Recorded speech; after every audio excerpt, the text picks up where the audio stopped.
Welcome back to another episode of the Bulletproof Dental Practice Podcast.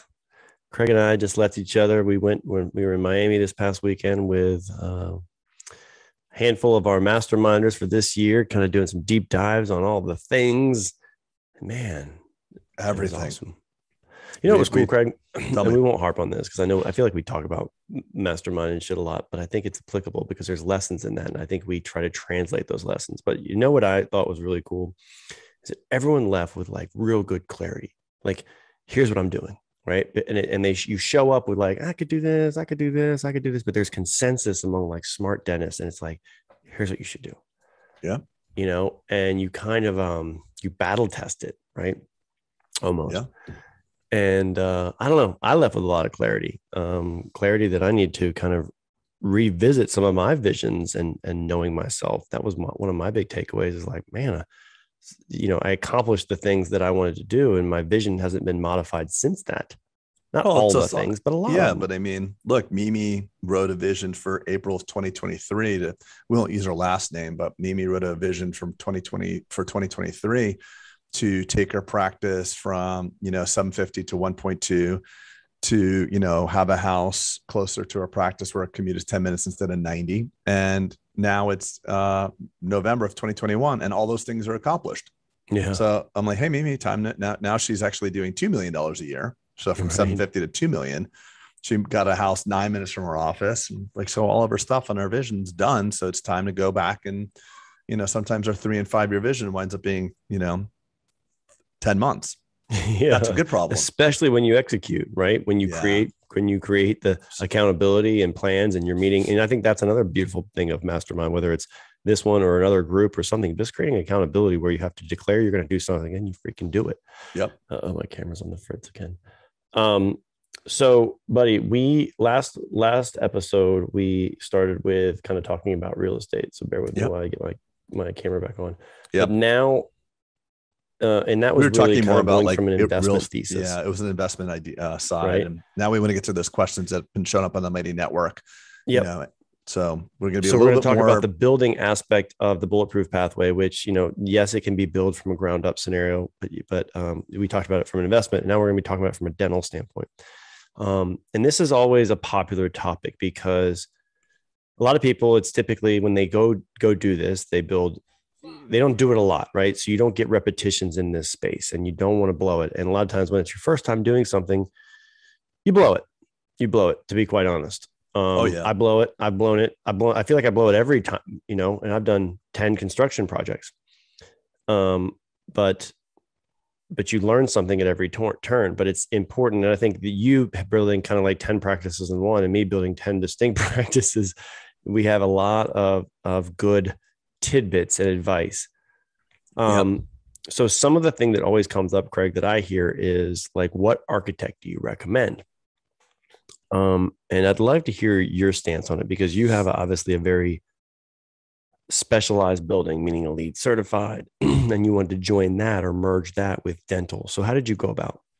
Well, I think what I did is not as applicable for the average dentist. I'm a 13,000 kind of square foot like dental hospital. And I had no idea. I don't think anybody that I was aware of had done this before. So, it was hard because I was just guessing how the flow and how things would be laid out. And I got a lot of things wrong. Also, Craig, to interrupt you, your form wanted to follow function, meaning you wanted to look a certain way first. Yeah. And function a certain way second. Yeah. I wanted it to. Absolutely. It wasn't about, in fact, some of the areas were designed to have to walk further and have to do other things, but so I'm probably not the test case for it. But I did hire a dental specific consultant. I had an artist. So I went about it this is not going to be applicable to anybody, but since you asked, I'll answer.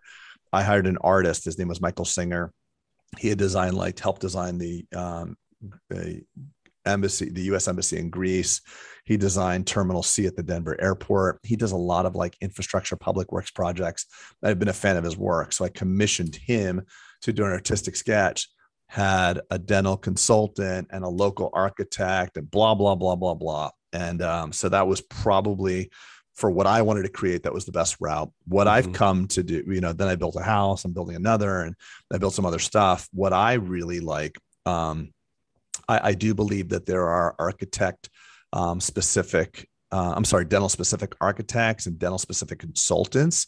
But one thing I really like, and I'm kind of combining a couple things at once, is I like firms that are design build. Because what I find when you're looking at the construction process, you have an architect who's kind of like the artist, and they make it all pretty. And it's like, oh, this is going to be great. You can see through with CAD and, Revit and all these programs. You can actually fly through your building. And then it goes to engineering, and engineering is like, oh, we can't do that. Oh, we can't do this.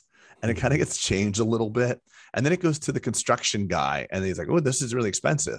So if there is in your local area, if there is a design build person, there's less finger pointing at the end. It's just because I'm doing a design build for the house now, for my house.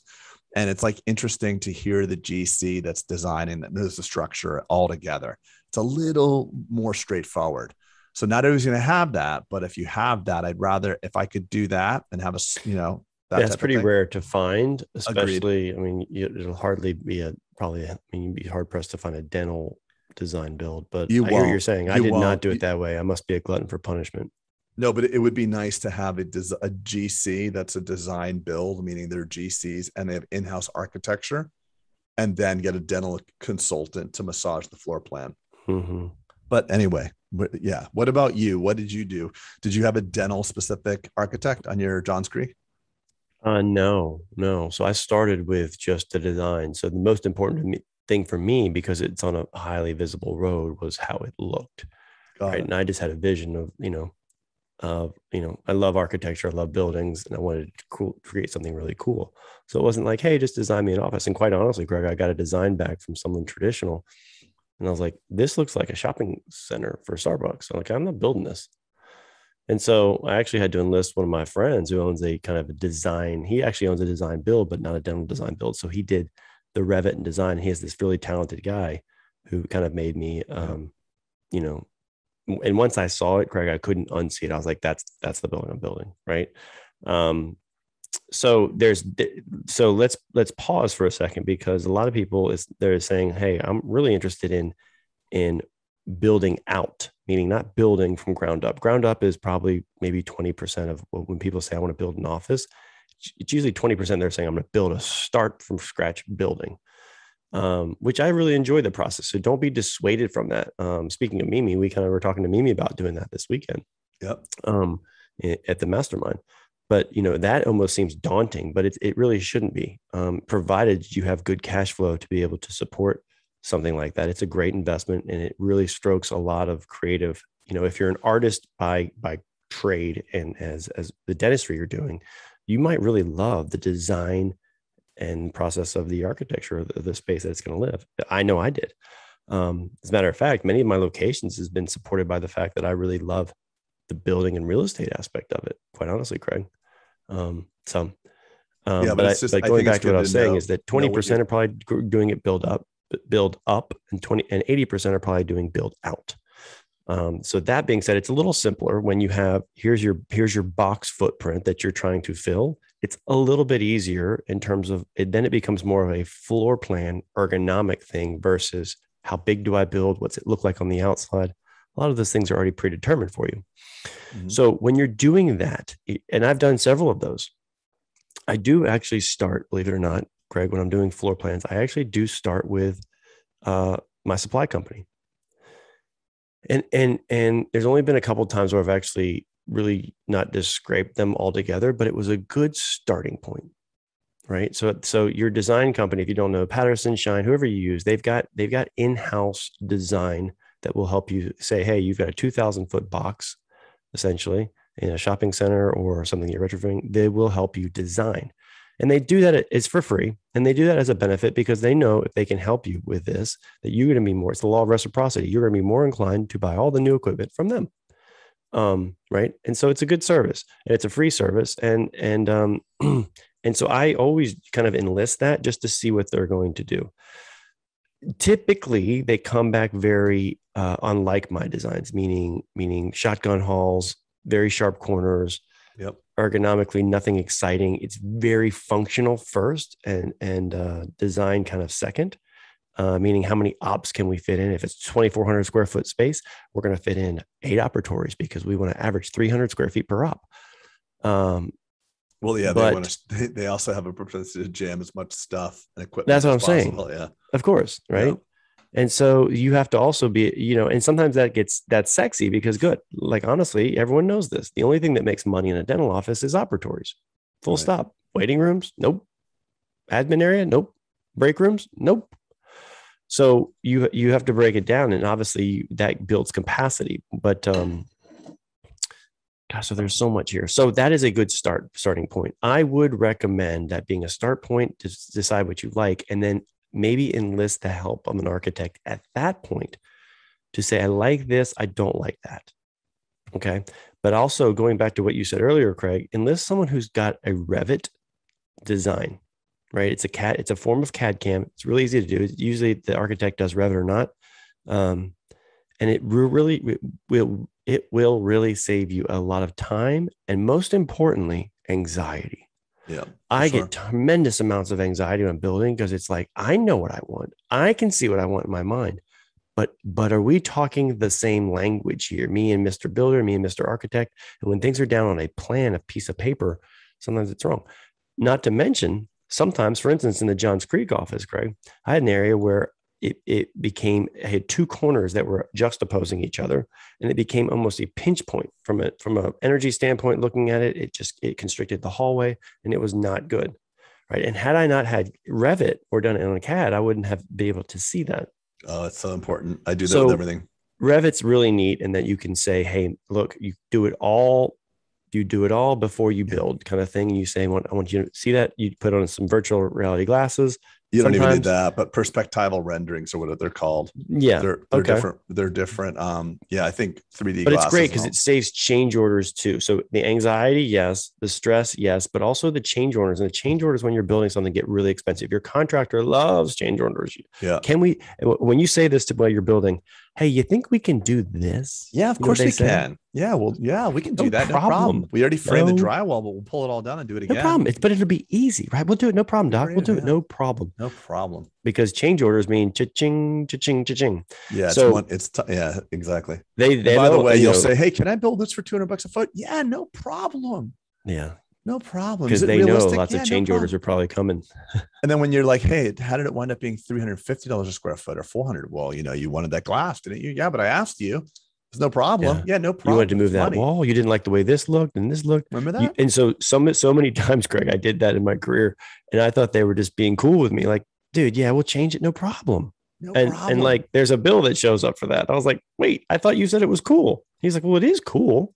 Yeah, it's like when we tell patients you have a little cavity. How is it $200 for a little cavity? Don't minimize your dentistry either. Take me no time at all. But the Revit, Greg, is where you can go. And that's why my last bill was that's not just. There's a lot of them. They're just perspective rendering services. Okay, rendering services, fine. It's very important. And being able to look at something 3-dimensional, virtual, and say, hey, move that outlet up 1.5 feet because I don't like it there. And you know what? Let's change the surface of the bathroom here. I don't like the way that tile looks and all that. You can get into that level of detail. So it was almost like when I finished that process, Craig, with the ground up construction, it was almost much, much easier than some of the ones I had not, from much easier projects that I had not utilized the service.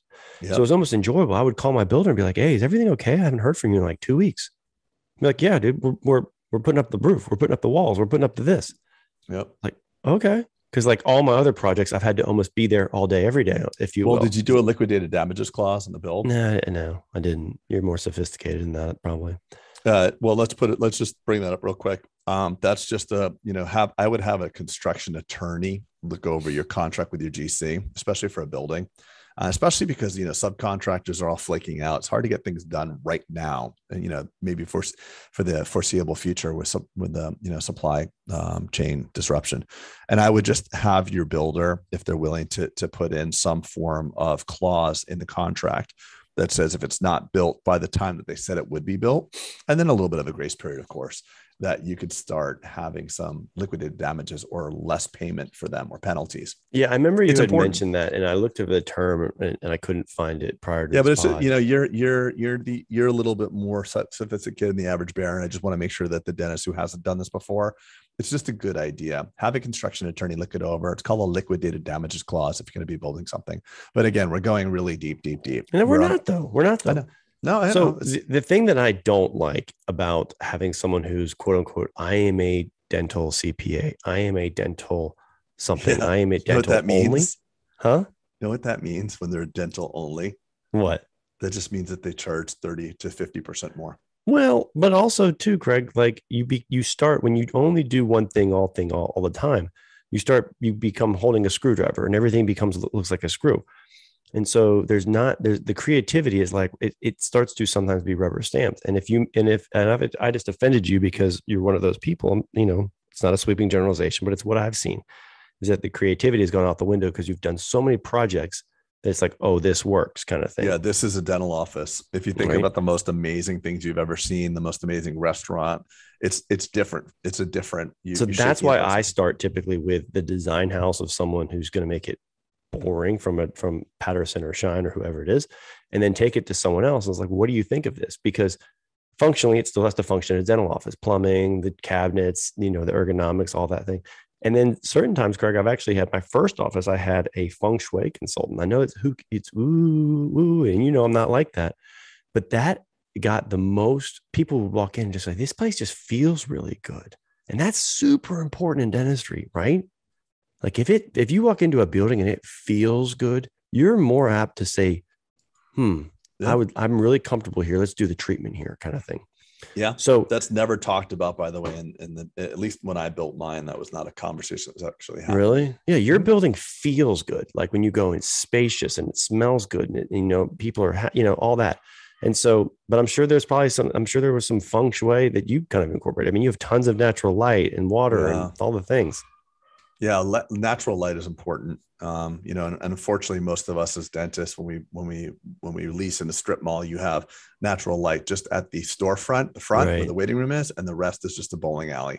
Yep. All the way back, and because but that's where like I copied you on some of this thing, that new build, even in a strip mall, what you can do is utilize those solo tubes. Yeah, right? solo tubes, exactly. You make a 6-inch penetration in the roof, you drop down a solo tube, and it basically uses like a prism and magnifies light throughout your dark would have been retail office. Yeah, they're not that expensive. I mean, the only problem with those in spaces you don't own is the landlord may have problems that you penetrate the ceiling. But I agree, they're a great solution.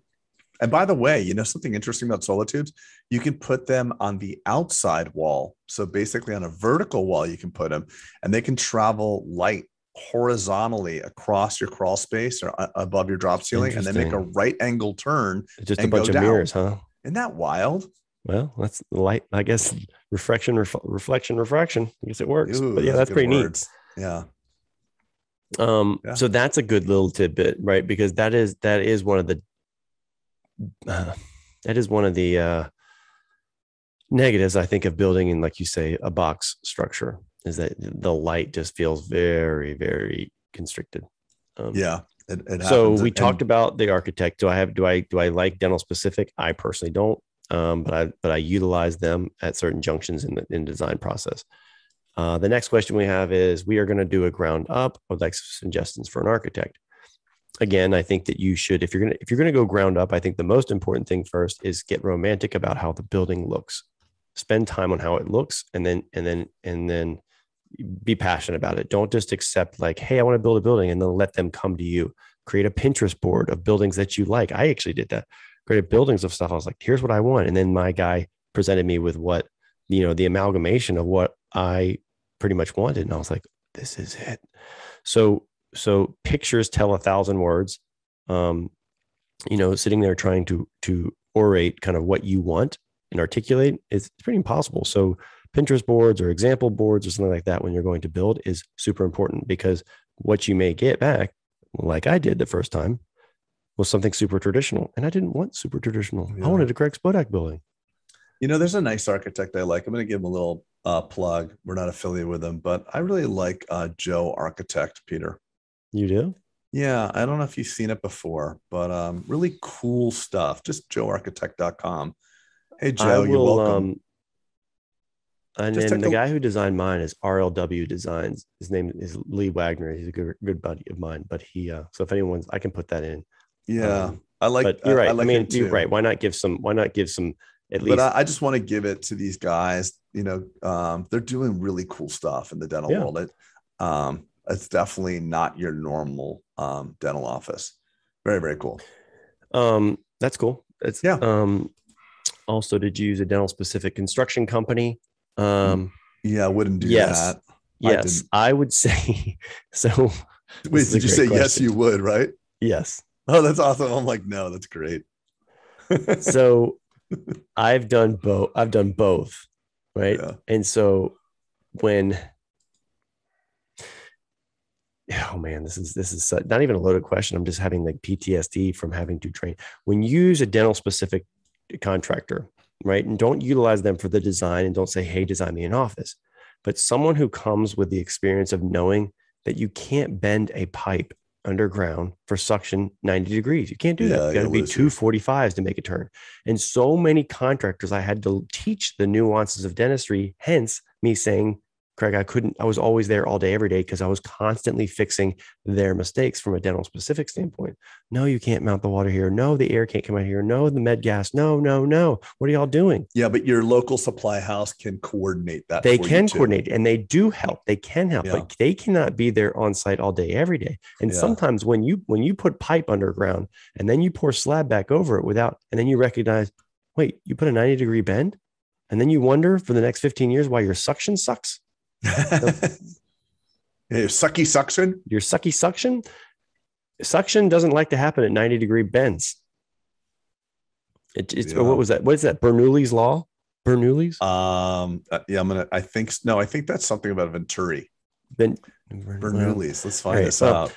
This is like just a normal conversation for you and I, by the way. And then of course, then there's usually a wager like, no, it's not that.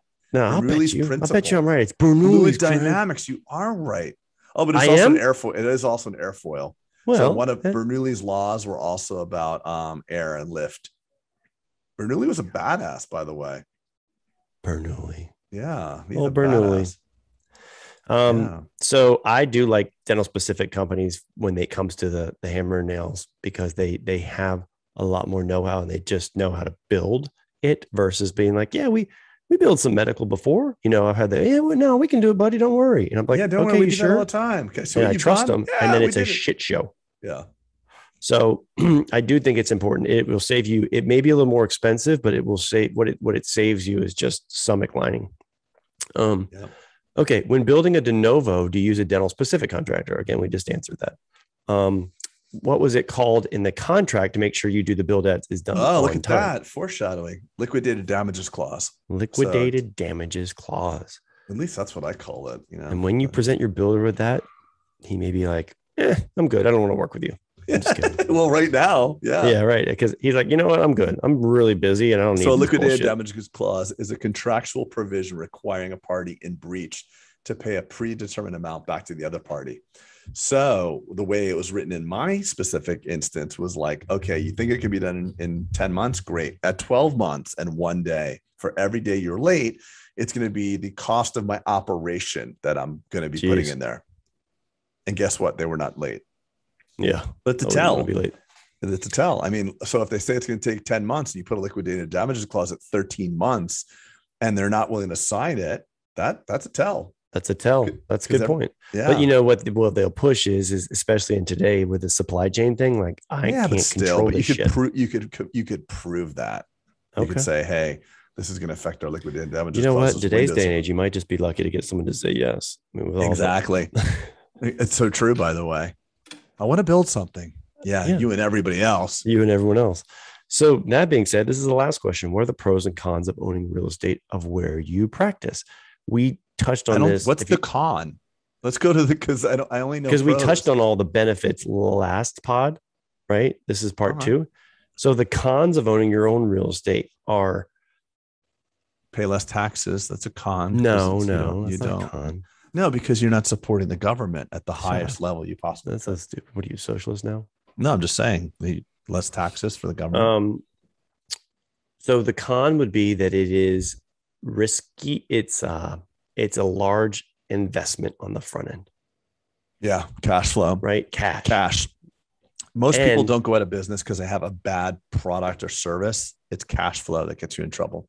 And it's timing. It's not as safe as being like, you know what, I'm just going to pay rent to well, it's someone also else. Permanent too. So like if you're not really sure, you're kind of testing things out, it's not a good idea to build something. The area, you mean? Yeah. Yeah. Or the location, or maybe, all those things. Liability, you have to make sure that you own your real estate in a separate company than you own your practice. Yep. In the state of Florida, we have a lot of great rules and regulations in the state of Florida. We have one really weird rule. And when you have same owner for LLC of property and different owner for the business being renting, you actually have to pay sales tax to yourself or sales tax to the government.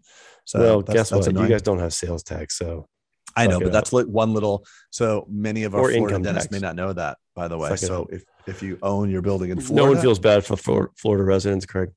Okay, but I'm just saying, no, I'm not asking for you to feel bad. I just don't want you to get a Department of Tax audit from the state. So I think the con is only that it's more expensive in the beginning and it's scary, and and typically the con also is you can't do it as your first build. Meaning, if you're a couple of years out of school, you're like, I'm going to build a building and get a loan for a practice, and I have a bunch of student loan. The bank's going to say, slow down. They told me that too. I got rejected by 5 different banks.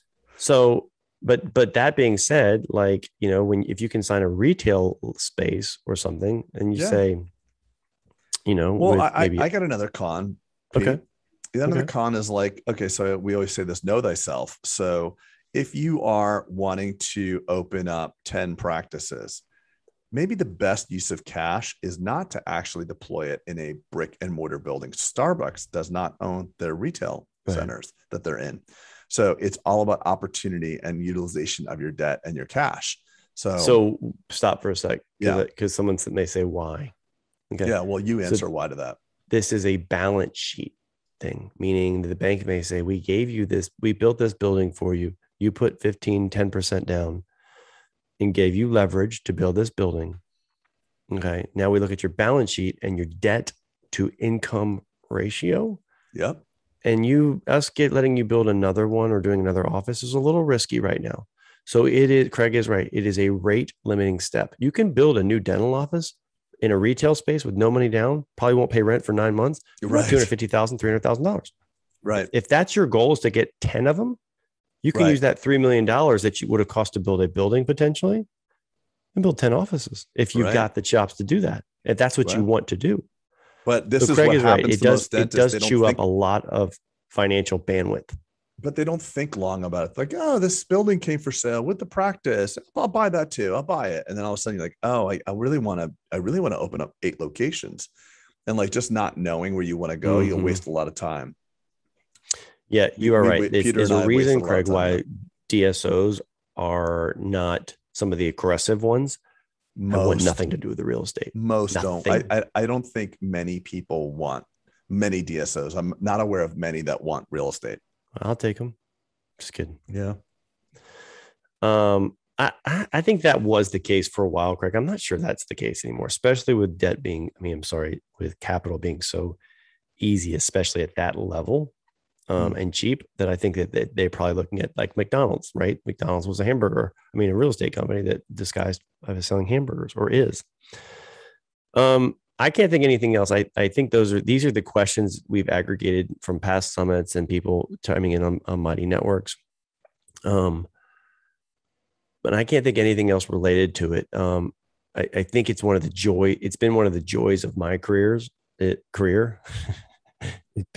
being able to build out and flex that love. Because I always tell people, if I hadn't been a dentist, I would have been an architect, because I think it's neat.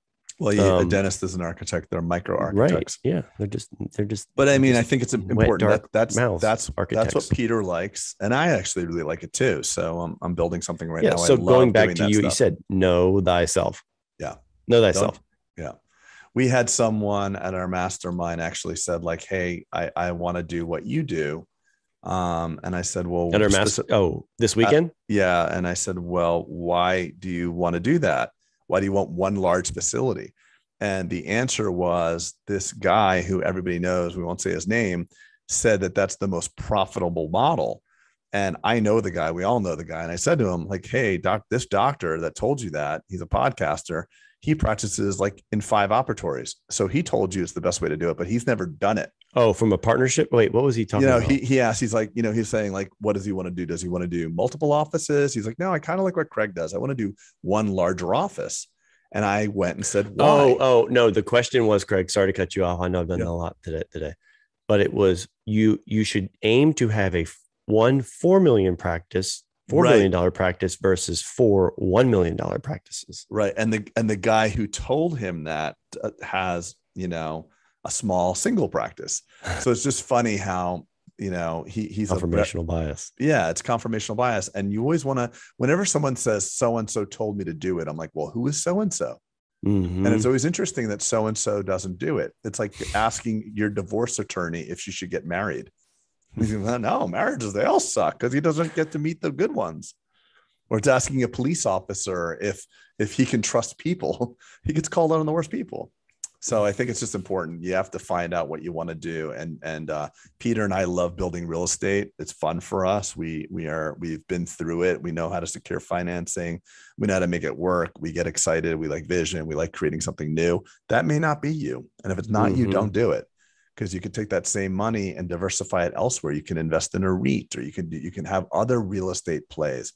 I would not care if my cash flow is massive if I was renting. I really wouldn't care. If a rentable if a location that could provide me with greater revenue in my practice was available, and I would probably take that. What I'm trying to say is that if the rented space is going to net you more income on your practice, do that. But if you have the choice between renting or owning, then that's a different situation. Well, that's not fair to say, because like that would have deprived me, like someone like me, like it's not just about dollars. I actually would have said the exact opposite. I would have taken the scenario where I made less money and got to build buildings. Yeah, but you had it both. You put practices in really good areas and built the building. Okay, there. But that's just site selection. That's not. That has nothing to do with but the concept of building. Yeah, you're just a little bit more sophisticated too. You do demographic reports, and but I got sophisticated. I wasn't born like I got that just like anyone else can get that, right? I learned and I did demographic reports. I think you're a little bit more special than you think you are. I created that aspect of me. It wasn't innate. Okay. So, and also, Craig, a lot of it came from me being scared shitless. If I make a mistake, I could go bankrupt, kind of thing, And so I think fear is one of the greatest motivators on the planet. Sure is. All right. Let's unless you've got anything else, let's wrap this one. I think that covers real estate. Again, we're going to be covering more of this in Nashville in the summer because it's always a popular thing. Dentists love real estate. I just found out that this weekend that there's apparently masterminds that cover this for dentistry, just real estate. And it's just residential ownership in real estate, which is fascinating to me. For just dentists. Yeah. And they're $100,000 tuitions. Did you know that? But if it's value there, then okay, cool. I'm not sure about that. You got to love that. That's Peter for sure. And I we don't love residential for a variety of reasons, but yeah. Well, I've been a landlord, right? I know there's management companies that can act as an intermediary, but like I think I have PTSD from being a residential landlord. And I was like, I don't care what you pay me. If you ever call me for a light bulb again, I may just light the building on fire. Well, it's also that the tenant laws that are written for residential real estate are much more pro tenant than commercial. You can't get them out. You can't. But if a commercial tenant invests in a new pizza oven and they default on their lease, you're locking the door and could potentially seize that equipment to recover your investment. You're not going to go to court as Mr. or Mrs. Fancy Dentist evicting this poor family out of the house. Good luck with that. And you don't even want to do that. I mean, forget the legality of it. It's pretty hard to deal with that stuff. But I know that a lot of people do make their money in residential real estate. But single door, single house, single condo residential, definitely not my area of expertise. Yeah. And I think in closing, so we've talked about a lot of things. We talked about architects. We talked about using the supply house, using Revit, getting a bunch of opinions, maybe consulting someone from feng shui. Yep. All these things that I think are important to look at. Don't just take what someone says you should take if you're not excited about it, right? Because it's your build out. Even if you're doing a shopping center, like I've seen some badass build outs for shopping centers. Badass, right? So don't think that you have to just take the cookie cutter approach because Shine said this or Patterson said this. Use their services, get a good idea of the outline that you can do, and then pay someone who's fancy to make it amazing, because those things will that is not just a warm fuzzy, that will translate into dollars and cents later. That's my firm belief that your employees will be happier when it feels good. Your patients will enroll more. You'll be happier. You spend more time there than you're going to spend in your house awake, pretty much. So don't cheap out on that. If you can afford it and you want to do it, freaking do it. Do it. Yes, you get one ticket. You get one ticket. Just one, Craig. Okay. Actually, you get one ticket, but the podcast I want to do next time, Craig. You know that's a little reminiscent of our president when you just did that. You altered your pitch. What did he say recently? He said something where he whispered. It was weird. Something about that. I don't know. The interest rates are not going up. Yeah. Inflation doesn't exist. Yeah. Let me tell you something, people. Inflation's not happening. The next podcast I want to do, Craig, I was going to do is on peak performance. There's cool. Because I think there's some cool stuff going on in medicine, and they can help us dentists and longevity. Biohacks, you're saying, like biohacking? Well, not just biohacks, but like there's some cool stuff that I think are good. I've read some cool books. I've seen some good data lately. I've had to fix a lot of stuff in my own body. There's some cool things on the horizon. Like, for example, let me give a little teaser, Craig. Tell me here. I want a teaser. You know what escape velocity is? Yeah. You talked about this years ago. Yeah. So there's this guy named Aubrey de Grey, and he's always studied longevity. So the idea of longevity or escape velocity is that it's the point for where every year you survive, you gain an extra year. Yep. Okay. So it's almost an infinite life extension. And he thinks, and a lot of people think, that it's going to happen around the year 2036. So it's not just, oh, you know what, I'll be happy to get 75 years in the day we grew up with our parents and such. I'll be lucky to get this. And that's cool. But like, what if, right? The what if scenario. So not only that, I want to talk about just some cool hacks of sleeping and eating that I've discovered, and the Aura ring that we've talked about, and all the things. We actually talked about some of it this weekend, but I know I'm really pretty passionate about this right now because, you got me an Aura ring. You got me on an Aura ring and an Uller chill. Even like blue blockers at night to make sure you're not looking at your phone or watching TV, and all the things. And diet. You know what I got, by the way, Peter? For diet, because I could never fix this. You know what I got? And the jury's still out. I just got it, but I got, how I wear a Garmin watch. I got a Garmin scale, and it's really well rated, but it's the Garmin S2, I think it's called. But check it out, Peter. Like a scale you step on? But it also measures BMI, water, all the stuff. I mean, body fat. Who cares? Oh, it's so cool. If you look good, if you like the way you look, who gives a shit? Right. That's why I bought it. Oh, okay. Yeah. All right, buddy. A couple of notes. The way I look. I want to get better. Okay. Well, fair enough. I think you look great, pal.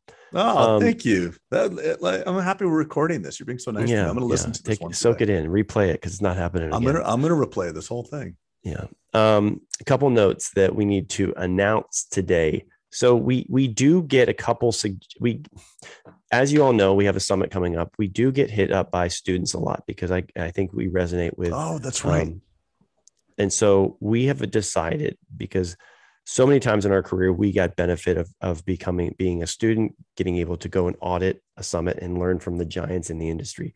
And there's just some badasses that come to our summit that, could be future mentors, possibly to some of these young men and women. So we decided this year we're going to do one. If you're a student, we're going to give you a student code. Do you see that code, Craig? I can look it up on the email. Here, I'll find it. Jeez, what a rookie mistake! I just want to start talking about it, and then I don't even have the code in front of me. But it's true. We've had people one-off text us in the past, like, "Hey, I'm a student," and nothing better than a person investing in themselves before they hit the ground, because you can prevent so much pain. At our mastermind this weekend, we were just talking about, like, it was just so much value to help people before they have to skin their knees, and getting people while they're still in school is awesome. So it's I think it's great. So we're going to do 10 tickets at basically a very reduced fee, enough where we don't go, for I think $5.95. And if you're and the code is dental students 22. Dental students. So if you're a practicing dentist and you try and enter that in, we're going to ask for your student ID. Yeah, sweaty back. Don't do it. Don't do it, because we may shame you publicly. Oh no, don't do that. Please don't make us people do that. Please don't do it. I might. No, it'd be terrible. Try and sneak it in. I may say, golly, you're a rich dentist. What are you doing? You can't fool us. Yeah, Dwight Pecora. I can't believe you tried to do that. Yeah, Dwight. I'm kidding. And then again, we always touch on the mighty networks. We haven't gotten a review in a while, Craig. I think it's because we haven't asked for it. Just like in our practice, we're not good. You don't ask for shit. It doesn't just magically appear. So today, if you've got some value from us, please can you go and bang out some stars for us, just so the Google algorithm can say, hey, these guys are awesome. Yeah, it's worth it. Agreed. I agree 100%. And actually that too. Tidbit, and if you want to potentially be on the we also created a site because we need it for just promotion and marketing, get the word out for the things we do. There's a site we created called We Love BP, welovebp.com. And you just go to it and you can upload like, hey guys, love what you did, like what you're doing, the impact you've made in my life. You're amazing. Even my kids love you. Like, I don't know, all the things. That would be cool too. I know that's some ask, but I feel like we've done a lot of give. So that's not a big ask. No, it's nice. Is it, Craig? True. No, it's Is it a big ask? No, I mean, listen, the way things work nowadays is like, if you're not being mentioned or rated, your content is going to be downgraded and not exposed. And our mission is to have a positive force in dentistry. It's a lonely place. There's people solving problems that we've had to get our butts kicked on. So if it is helpful for you, it's not for us, it's for others. So by leaving the comment, subscribing, or letting other people know, you're helping the profession as well. So we're kind of arm in arm, helping this profession together. Yep. All right, beautiful people. It sounds like Craig Spodak. Yeah, all right, you were around me. He was around me for 3 days. 3 days. You're just like osmosis. You just pushed into me like mold. Like it grew on you. It grew on you. All right, buddy. Thanks, guys. Everyone Thanks for else, listening. Have a great day, and we'll see you next time. See you next time, people. Thanks, Pete.